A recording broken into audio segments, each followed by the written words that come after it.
Nu, va, čia toksai makeshift paint booth. Tai žiūrėsim, kas gausias. Visokių varžtų dar, kur sparnus laiko ir bodykitą paėmiau. Kitokių susmaičiau, tai čia dar reikia noriebalint. Čia reikia viską noriebalint, laidus išsitraukiau. Čia va kaip ir nedažysiu ten gale nieko, tai ten tokia juostelė sidabrina kaip ir liks. Tai nežinau, kažką sugalvosiu, bet nusprendžiau per daug tiek neardyti. Tai va čia nusėmiau šonę, kur būna tokios irgi apsaugos karščių visur. Tai kiekiais prieičiau, visur nudažysim. Lonžeronas iš šitos pusės, aišku, čia irgi realiai, kai viskas surinkta bus, praktiškai matysis tik tais čia toks gabaliukas ir čia toks gabaliukas, tai nieko daug nesimatė realiai surinkus. Tai dabar nusiriebalino dar viską ir galės pradėti pūst. Ir žiūrėsim, kas gausim, nes šiaip dar ganėtinai šalta yra lauke, bet gal prikips tie dažai kažkaip.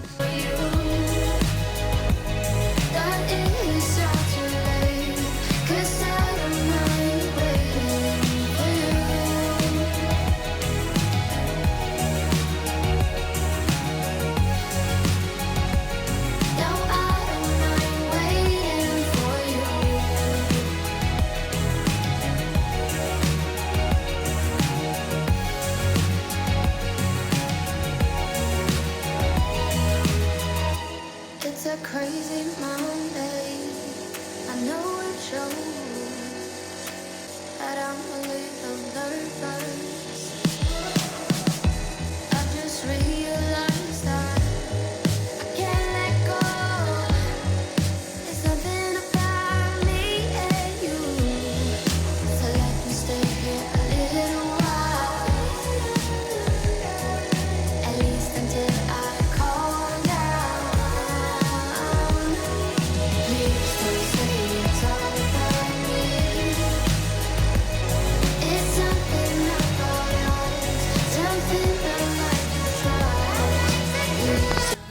Nu, va, išdžiuvo, jau nebeblizgus. Tai dabar šausim lako, šiaip kaip ir pusę velnio nusidažė, čia tai atrodo, kad nubėgo, bet čia po apačiu buvo tokie lašiukai, kaip antikorozinio kažkokio, tai reikėjo gal daugiau pašveist, bet jo, čia vat irgi šiek tiek nubėgo, nes kažkaip tokiom dėmelėm išmetė ir nenorėjo nusidažyti, biški šoviau riebiau dažų, tai čiut nubėgo, bet čia variklės skiriasi iš esmės, man nėra didelio skirtumo, čia vis tiek kažkas greičiausiai prisisuks, ar bus kontroleris koks ar kažkas, tai greičiausiai užsidengs. Tai jo, vinkodo visgi nebedengiau, nudažiau ant viršaus, nes atsikliuot norėjo, tai jo, dabar išsimašysim laką ir dažysim viską toliau su laku jau. Ir gausim tokią pat blizgę spalvą kaip kėbalą, nes va dabar jau matinis, kad pats tas lakai purkštavo. Kodėl viską reikia apsikliuot, nes belė kiek visur nusėsta dažai. Nežinau, kur čia geriausia parodė būtų, va čia va mėlyna, netgi va šičia. Kaip apsidengiau viską, variklio detalės ir panašiai, nes visur nusėsta dažai. Aišku, pačios variklio detalės, tai jas ten yra tepalotas, tai neprikiptų. Tai va tokį kažkokį laką randam, turim 2 komponentų. Tai su kietikliu maišas 2 prie 1, tai 2 dalys šito, 1 dalis šito. Litriukas, mažiau nepardavinėja. Tai nežinau, kažkiek užsimaišysim čia vat.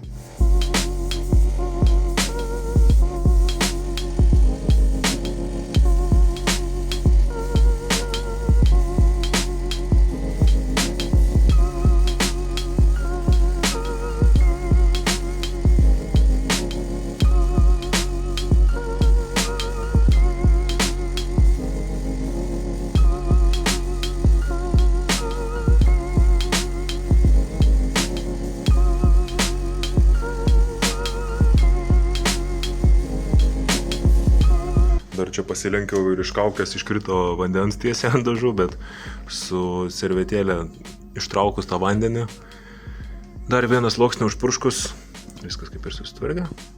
Spalvytė lygiai tokia pati kaip kėbalo, viskas dar šviežia, šlapia. Džiuo, aišku, yra šiukšlių, yra dulkių kažkokių garaže, čia neišvengsi, bet man čia idealumo nereikia, svarbu bendras vaizdas tvarkingas būtų. Ir viskas, tai originaliai, vat variklių skyrius būna nelakuotas, tik nudažytas. Tai vat užtenka biškai pasišveist ir nupūst ant saulės, turėtų žiūri gerai potant šitą spalvą, kaip ir kėbalą. Varžtukai irgi nusidažė. Tai jo, viskas. Very nice, very good.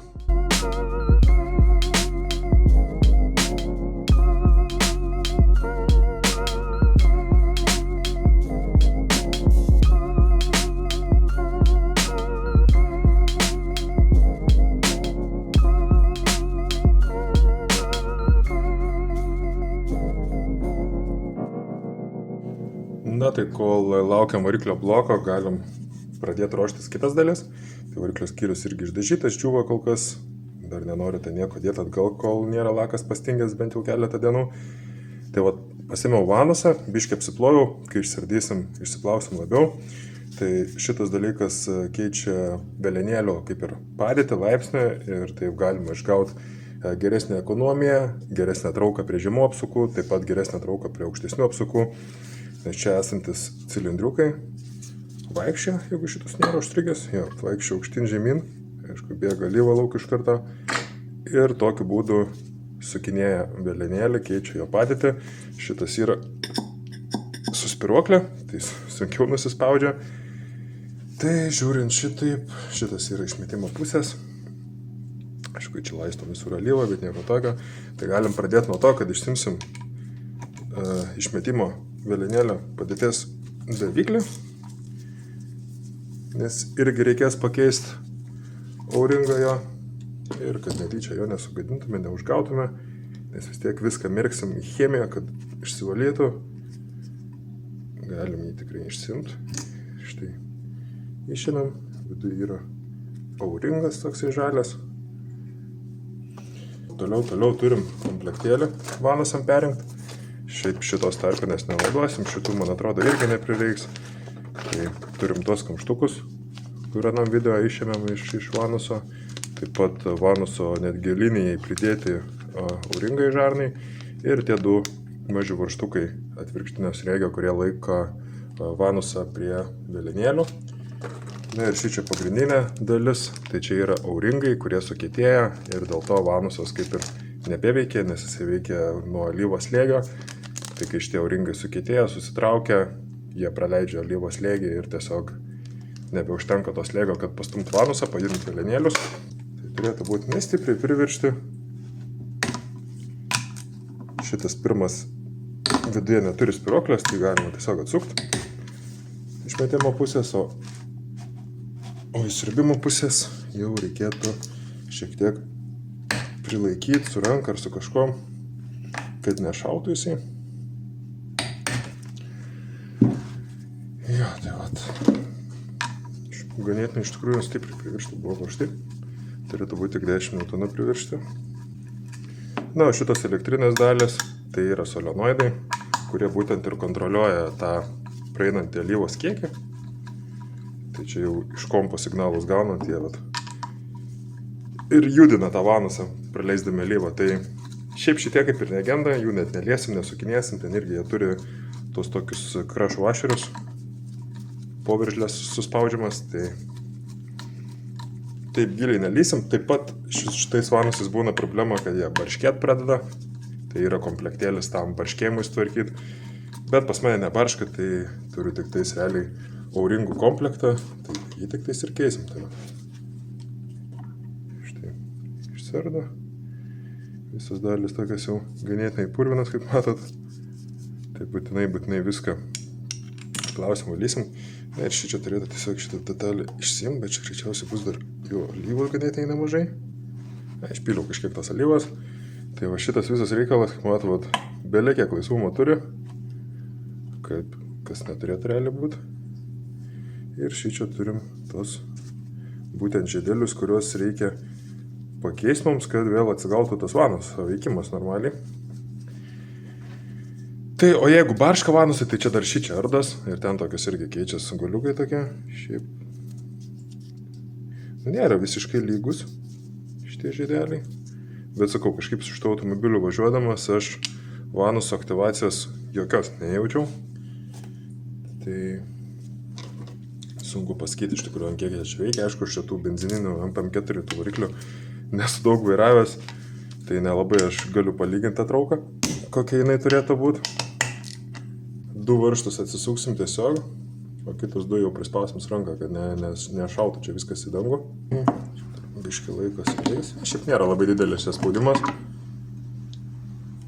Na, tai ir atsikėlė visas vanusas.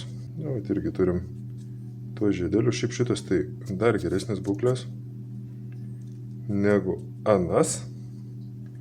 Ir spiroklė, kūgio formos, tai kūgis. Tai čia juodelis į apačią, į korpusą remės. Čia irgi išsvirdo viskas. Viskas alyvai. Nežinau, nepasakyčiau, kad jie čia yra visiškai susėdę, nes jaučiasi iškilimas. Tai pažiūrėsim, kaip atrodys, kai sudėsim naujus. Ant kiek jie labiau bus iškilę. Tai aš vanusą čia irgi pirmą kartą renkinėjau, jeigu kas tai. Jo, nežinau, kaip turi būti surinkus, tai negaliu pasakyti, ar čia labai blogai dabar yra, bet iš to, kaip liečiu, tai atrodo, kad čia dar pusė velnio. Tai va dabar viską išsiplausim ir galėsim tada tęsti toliau. Na, tai išsiplovėm detalės. Atrodo, kažkas panašaus jau į variklio dalis. Pagal švarumą, tai va visi šitie kanalai labai buvo daug priaugę viską, tai viskas išsiplovė. Taip pat dar tarpinėlės buvo tokios medalinės prikibusios, kurių iš pradžių net nemačiau. Na, korpusas nedaug švarus, bet reikia pasitikrinti irgi, kad nebūtų ant tų visų spindinčių paviršių kažkokių tais pažeidimų. Nes šiaip vanusas tikrai kažkada ardytas ir va atradau, kad čia yra jis toksai kaip pakramtytas, bet kaip ir neiškyla aukščiau niekur, tai neturėtų sukilti problemų kažkokių. Tai jo, šitą komplektėlę, kaip matau, mums kol kas šitą reikės tik tai surinkant variklį, tai reikės tik tai kol kas šitų 2 tarpinėlių ir taipogi šitą reikalą. Na, tai pabandysim juos nupjauti. Nenoriu pažeisti, aišku, to metalinio korpuso. Na, bet šiaip ganėtinai nesunkiai perspėva. Bet vieną žiedelį galim nuimti. Jis toksai kaip plasmasė priminantis. Ir po jo turėtų būti auringas. Po jo yra auringas. Auringą jau, manau, ištrauksim šitaip nesunkiai ganėtinai.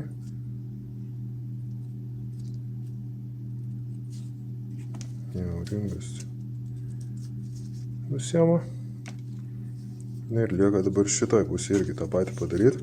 Vienas didesnio diametro, vienas mažesnio diametro žiedelis tiesiog.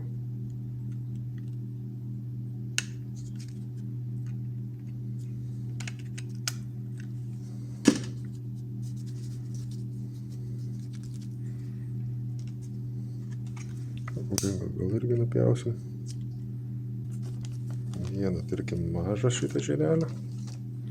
Šiaip kiek esu matęs, tai dar tuos tefloninius žiedelius įmeta į karštą vandenį, kad jie šiek tiek išsiplėstų. Tai žiūrėsim, kaip čia mums seksis juos uždėti.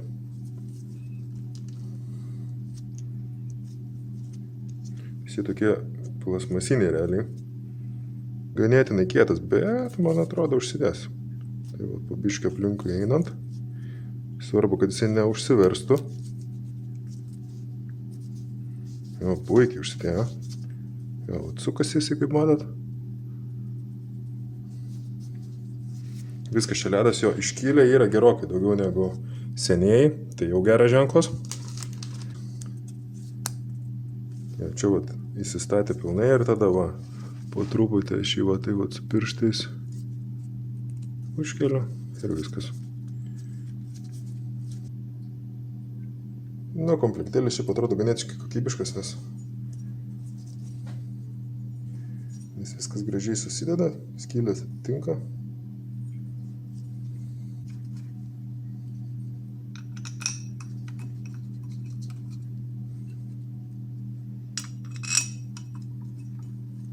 Nu, ir vieną pusę realiai surinkta.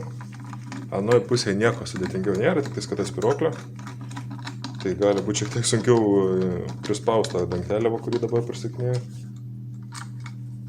Bet iš esmės, easy. Kiekvienas tikrai galit persirinkti tuos vanusus, čia nėra kažkoks raketų mokslas.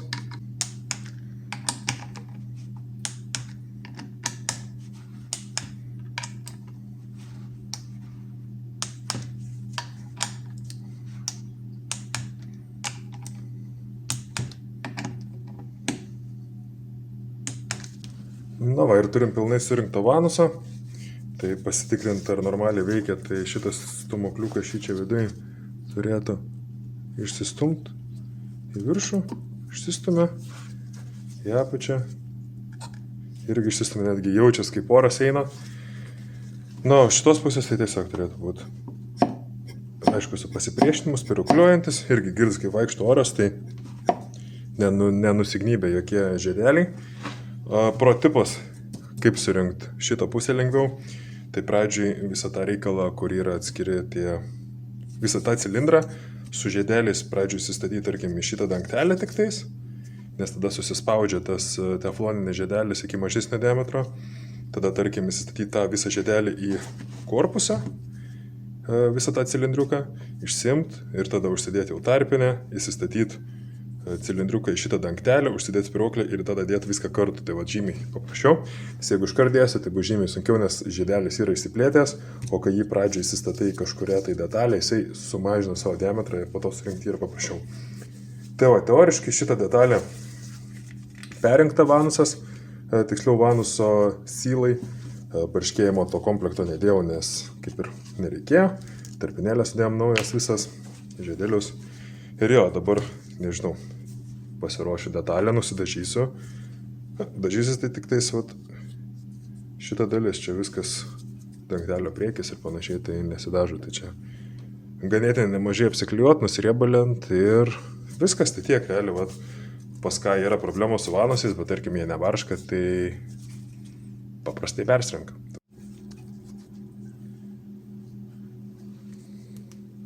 Na tai negalutinis vaizdas, bet taip atsivalė, tai reikia nusipirkti variklinės chemijos specialios ir kažkokį tai konteinerį, kur galėčiau įdėti ir uždaryti šį, nes, pavyzdžiui, šį čia turim keletą detalių, pamirkto į tą chemiją, tai vieną iš detalių alyvos paėmėjęs, radau vožtuvo fiksatorių viduje, tai čia aš visiškai nieko, ta prasme, netryniau, nevaliau, tiesiog jį įmirkiau į vidų ir va kaip jisai, prasme, atsivalė realiai per, nežinau, kiek minučių gal, tiesiog pabuvęs viduje, tai chemijai, tai skirtumas vat konkretus, kaip atrodė šį čia vat visur ir šį čia.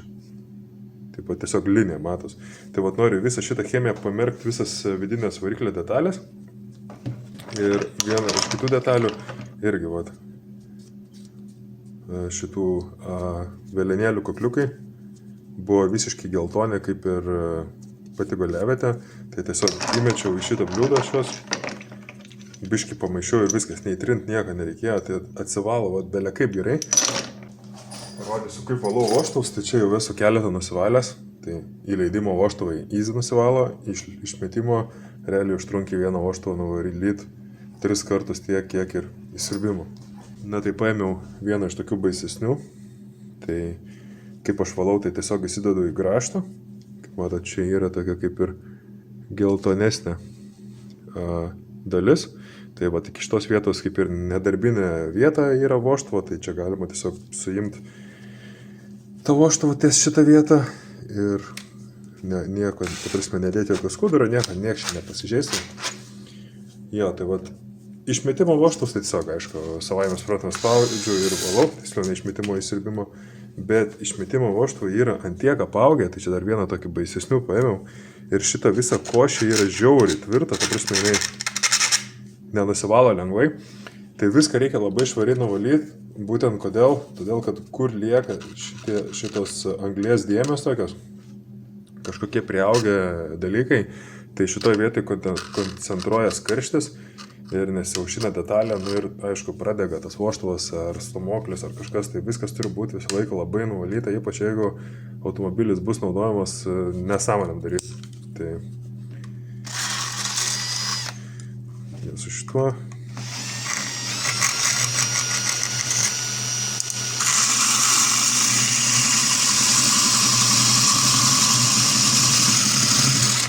Jo, kaip matot, kiek dabar daug yra košės ant išmetimo vožtuvo.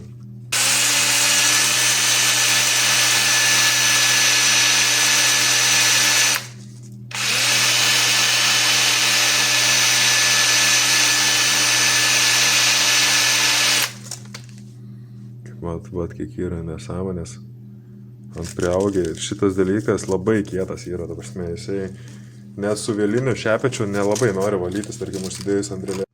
Nu, vat ir po daug vargo turim tokį vožtuvėlį, tai va čia tie išporėjimai tokie, kur matos, ties ta vieta, kur sandarinas vožtuvas, tai jo, kai trinsim vožtuvas, tai čia irgi bus smagumėlės šitos panaikinti. Tad vožtuvas atrodo šitaip, nebeliko jokio anglies apsinešimo, čia aišku tiesiog purvinas nuo čiupinėjimo kotelis. Įleidimo vožtuvai irgi vat, gražus, tvarkingi. Tai va čia kaip matot, ta dalis, kur sandarinas, realiai galėtum dėti net netrinto vožtuvo, tai kadangi dėsim vožtuvus susišmės, iš kurių lizdų ištraukti, tai turėtų labai lengvai prisitrint, bent jau įsirbimo. Tai va, tai dabar ką liko dar, nežinau kiek čia, dar 9 vožtuvai liko, tai belė kiek laiko, tai turbūt kitą dieną jau pratęsiu, nes jau biškų užkniso čia valytas detalė. Ir jo, čia daugelis turbūt sakytų, kad jo, čia durnas nusipirktum kokį BPM8 ir lėktum, tai aš suprantu, kad tai būtų paprasčiausia, bet man patinka pats procesas, patinka konstruoti, gaminti, nors aišku yra ir tokių darbų, kurie užknisa, pavyzdžiui, vožtuvus valyti, bet įdomiau yra pačiam pasidaryti, tai šitą KM6 surinkti tikrai nebus pigiau bendroje sumoje, negu nupirkti, nežinau, F3 su BPM8 motoru, bet nieko neturiu prieš BPM8, Ahujenas motoras, kada nors tikrai išbandysim, bet man patinka, vat, sakau, pakonstruoti, padaryti iš senų triperių kažką įdomesnio. Ir šiaip man seni automobiliai labiau patinka, kaip jie važiuoja, neprikišti tos elektronikos, durnos visokių asistentų nereikalingų, kurios tiesiog pusę minutės atsisėdęs išjunginėjai lauk prieš važiuodamas. Ir jo, tai vat, turiu kažkokią tokią gyslelę tom senom mašinom, seniem BMW, tai vat, tokius ir krapštiniai. Po ilgo laiko atgavom bloką, išplautas, padarytos gilzės, padaryti sriegiai, nuimta plokštuma, taip pat variklis kimarina. Ir turim cilindrų bloko galvutę, taip pat nušlifuota, išplauta visa, išgręžti didesnės skylės, taip pat alyvos kanalai visi išvalyti ten, nežinau, turbūt nelabai vat, matos skylė varštė, tai vat, gręžiant reikia, kad tokios vietos neužsidengtų. Ir jo, viskas labai gražiai išsiplovė, kaip matot, labai puikiai. Tai dabar ką noriu padaryti, tai noriu aš ją kaip ir susirinkti, o kad ją surinkti, reikia pradžiai išsimti gumelės vožtuvų šitas, tada prisitrinsim vožtuvus. Buvau pasižymėjęs, kuris vožtuvas eina kur, kad grįžtų į tas pačias skylės, tai tikiuos reikės mažiau trint, nes šiaip įsirbimo vožtuvai tai labai greit prisitrina. Čia pirmasis, jis dažniausiai būna čia tas kantas, kuris sandarinas, gražus. Na, o išmetimo pusės vožtuvai dažniausiai, va, matot, iškorėjęs tas kantas ir reikia ilgai labai išveisti, kad jį pritrintai, tikiuos bus ganėtinai greitai. Šiaip dažniausiai įsirbimo vožtuvas yra didesnio diametro, bet jeigu turbininis variklis kartais būna vienodo diametro ir jeigu, tarkim, jie susimaišę, kaip galima atskirti, kuris yra kuris, tai o išmetimo netraukia magnetas, na, o įsirbimo traukia magnetas. Tai vat, toks būdas atskirti. Na, o dabar ką, išsitrauksim šitos, galima tiesiog su repliam, galima su fiksaciniam repliam, bet aš turiu tokias specialias replės, grinai nuiminėtom gumelėm, tai pažiūrėsim, ar pavyks jom apimti, nežinau, labai mažą diametrą tos gumelės ar ne, bet šiaip pačios gumelės, tai, nu, šiaip nėra visiškai akmeninės, bet jau pagyvenusios, kažkada tikrai keistas turbūt.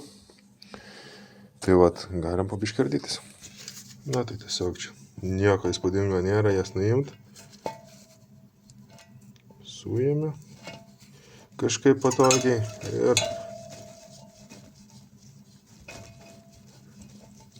pasukiojus turėtų nusimauti. Šiaip šitas ganėtinai prikepusios būna. Būtent šiaip ant MP4 esu pastebėjęs, tai nenoriu jos taip lengvai pasiduoti visą laiką. Ir viskas. Tokios gumytės. su spiroklyte. Dar tikrai nėra tragiškos būklės, bet aišku, kai tiek išsardai, tai keiti belė kokiu atveju. Na, o kaip atrodo pritrintas vožtuvas ir nepritrintas. Tai toks labiau iškorėjęs, čia būtent išmetimo pusės, įsirbimo dažniausiai tai baisiai netrodo. Lizdas irgi pasidaro matinis. Na, ši čia irgi blizgantis gražus tolygus, tai nebuvo čia kažkokių problemų su nesandarumu vožtuvu. Tai jau parodysiu, kaip aš čia pritrinu tos vožtuvus su vienu iš jų. Šiaip labai rekomenduoju šaut vožtuvus atgal į tas pačias skylės, nes labai lengvai prisitrina, ypač išmetimo pusėje, įsirbimo paprastai taip nesunkiai prisitrina, bet su išmetimo pusėje esu buvęs vargęs ir taip, kad trini tą vožtuvą kokius 5 kartus, kol jį realiai pritrini, kol dingsta visi šitie iškorėjimai, o dabar realiai iš pirmo karto prisitrina. Tai aišku, čia ir būklė ganėtinai nebloga visko, bet šiaip žiauri, labai nelaukiu šito darbo, bet čia, nežinau, gal per 10 minučių kokį užtrukau ir jau padariau 5 vožtuvus, tai visai sparčiai. Na, kaip vyksta visas veiksmas, dabar ir pabandysiu parodyti. Tai naudoju tokį vat įrankį, čia tiesiog ant grąžto priedas ir šitą dalį laikai, šitą prisisirbė prie vožtuvo ir jinai, kaip matot, sukioja pirmyn atgal tą vožtuvą ir taip ir trina, žodžiu. Tai va toksai paprastas mechanizmas, kainavo gal, nežinau, 13 gal eurų. Tai pats pasirašymas tai ganėtinai paprastas, aišku, čia nusivalau visus paviršius, kad nebūtų jokio riebalo, nes tada nelimpa tas siurbtukas. Ir jo, tada šiek tiek pasitepu visą laiką pačią kreipiančiąją, lašiuką lievas įmetu, daug nereikia. Na ir vožtuvas yra pritrinamas su kažkokia tai pasta, tai vat, aišku, galima net ne su pasta, o ten su, man atrodo, netgi tekinimo staklėm nufrezuoti įvairiai tos vožtuvus, kad jie užsisandarintų, nereikia tada čia vargti senoviniais būdais, bet šiaip naudoju tokią pastą, tai tiesiog tos pastos reikia šiek tiek uždėti ant pačio kantuko, tai aš ją uždedu, tiesiog va taip vat eidamas ratu po truputį.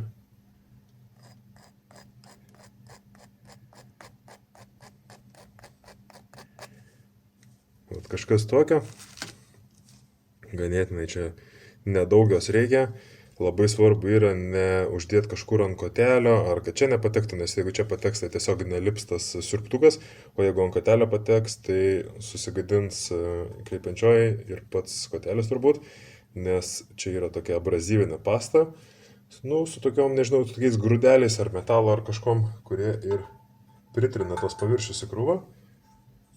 Tai vat. Taip įsikiša tiesiog ir užsideda šitas daiktas. Na tai nustoju kažkodėl filmuoti, tai parodysiu su kitu vožtuvu. Tai realiai iš pačio garso girdžiu, ar prisitrynė vožtuvas arba sudilo pasta, nes pradžio garsas būna toksai aštresnis ir vėliau jisai šiek tiek švelnėja. Na ir šlifuojant aš kartais atkeliu vožtuvą šiek tiek, kad ta pasta vėl sukristų ten į vietas ir vėl pasidaro tas garsas šiurkštus. Tai kai jisai nebepasidaro šiurkštus, realiai arba stilo pasta ir jeigu nepristrynė vožtuvas, reikia tiesiog išvalyti viską, sudėti naują pastą ir pradėti iš naujo, arba tiesiog sudėlo pastą ir pristrynė vožtuvas ir galima pereiti prie kito.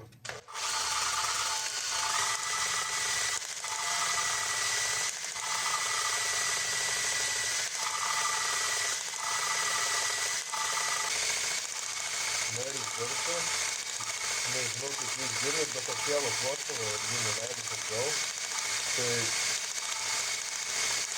garsas jau yra švelnus ganėtinai, nebe toks aštrus kaip pradžiai, tai vienas iš dviejų dalykų arba sudilo pasta, arba prisitrynė vožtuvas. Na, aišku, ir pasta galėjo to pačiu sudilt. Tai jo, ta pasta tokia iš vis pasidarusius kistėjus, na ir tada tiesiog nuvalom tą vožtuvą. Visą pastą, nes labai svarbu, kad neliktų niekur tos pastos, ypač ant kotelio ir taip toliau. Ir va, turim gražų matinį paviršių. Tai vožtuvas pristrina, tai su vienu skuduru tokiu vat nusivalau tą pagrindinę pastą, na ir tada su kitu skuduru jau su nefrasu išvalau likutį, kad neliktų niekur jos. Ir jo, dar vienas vožtuvas pritrintas. Tai va šitie ganėtinai čia paprastai prisitrina, visą laiką išmetimo vožtuvas yra kietesnis negu įsiurbimo, tai dažniausiai ir šiaip būna jis labiau pažeistas, nes sąlygos jo gyvenimo sunkesnės, tai dažniausiai jisai sunkiau prisitrina, bet čia sakau, tai ganėtinai gražus buvo ir tas pačias vietas šauna, tai gražiai prisitrina, tai vat vienas baigtas, liko dar čia pusę lemo kažkur, bet padarysim. Na, vožtuvą visi pritrinti, dabar reikia sudėti gumelės, tai gumelės vožtuvo tokios, tiesiog uždėdi ant, nežinau net kaip pavadinti, ant kreipiančiosios turbūt, ir 10 mm galvutė labai gražiai atsiremia į korpusą metalinę ir tiesiog užkalinėjai, kol pasikeičia garsas. Kai atsiremia metalą, pasikeičia garsas. Iš esmės manau, kad netgi, aš galiu netgi su rankom užspausti realiai ir užspaudus jau iš karto garsas toks, koks ir turi būti. Tai labai nestipriai laikos.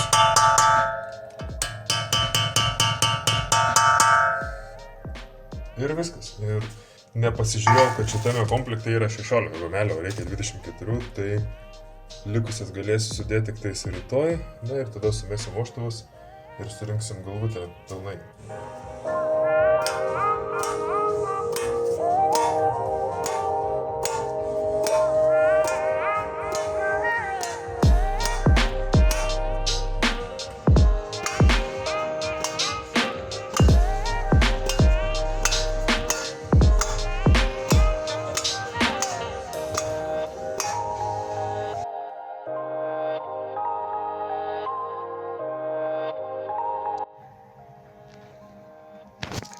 Tai va, prieš toliau surinkinėjant reikia pasižiūrėti, kad nenukrito spyruoklytės nuo gumų sudedant vožtuvus. Na, čia toksai tiesiog pasitikrinimui. Na ir toliau tiesiog eina šitas plokštelės ir ant viršaus dedas spyruoklę.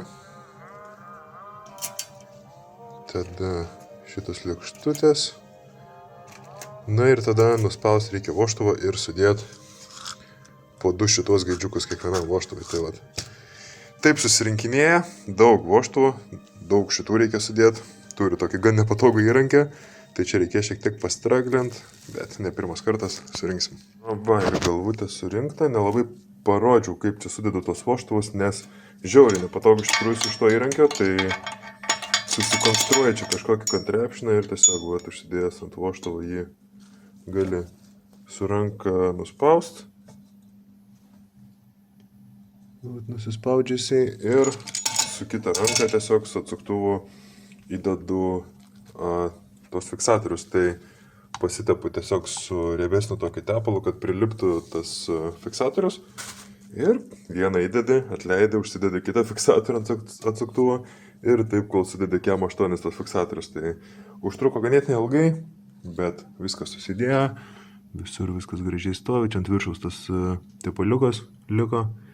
Dedant fiksatorius, na, bet čia nieko tokio, tai vat, galvutė realiai surinkta, dabar galvoju, ar čia ją dažyti ar nedažyti, bet manau, kad dažysiu, tai daug užsimaskuot, užsiklijuoti visko ir galės nupūsti su dažais. Na, galvutę nudažiau, aišku, ten kur tarpinės ir panašiai, tai nesidažė tos vietos, na, iš tikrųjų šitos galvutės, variklio skyriui, kai bus automobilis, matysis gal tik tai va šitas gabaliukas, tai čia realiai nieko daug nereikėjo dažyti, bet why not?